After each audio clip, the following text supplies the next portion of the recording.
Hi అండి, అందరికీ నమస్కారం. Welcome back to my channel. ఈ వీడియోలో ప్రభుత్వ ఉద్యోగులకు సూపర్ గుడ్ న్యూస్ అండి. సంచలన ప్రకటన. ఏదైతే కాంట్రాక్ట్ అవుట్సోర్సింగ్ ఉద్యోగులకు శుభవార్త అండి. వీడియో ఎక్కడైనా స్కిప్ చేయకుండా చివరి దాకా చూడండి. వీడియోకి ఒక లైక్ చేయండి. కాంట్రాక్ట్ అవుట్సోర్సింగ్ ఉద్యోగులకు గుడ్ న్యూస్. కాంట్రాక్ట్ అవుట్సోర్సింగ్ వాళ్ళకి గౌరవ వేతనం అయితే ప్రాతిపదికన పనిచేస్తున్న గౌరవ వేతనం మాత్రమే తీసుకుని ప్రాతిపదికన పనిచేస్తున్న వారికి సిబ్బంది సర్వీసు మరియు 4 నెలల ప్రభుత్వం అయితే పొడిగించిందండి. సో వారి యొక్క సర్వీసు గడువు పొడిగించడం జరిగింది. ఈ మేరకు అన్ని ప్రభుత్వ శాఖలకు ఆర్థిక శాఖ ప్రత్యేక ప్రధాన కార్యదర్శి గారు అయితే మెమో జారీ చేశారు, రామకృష్ణరావు గారు.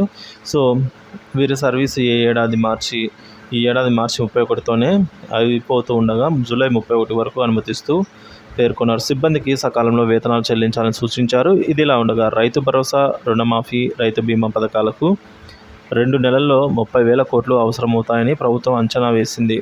ఆగస్టులోగా ఈ మేర రుణాలు తీసుకునే స్కీముల అమలు సాధ్యమని సమాచారం. బాండ్ల విక్రయం ద్వారా అప్పులు తీసుకోవాలని నిర్ణయించింది.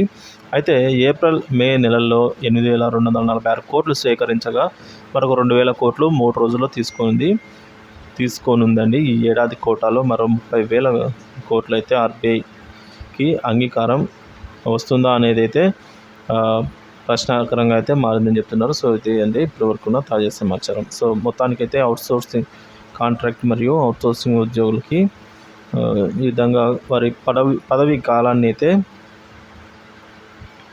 4 నెలలు ప్రభుత్వం అయితే పొడిగించింది ఫ్రెండ్స్.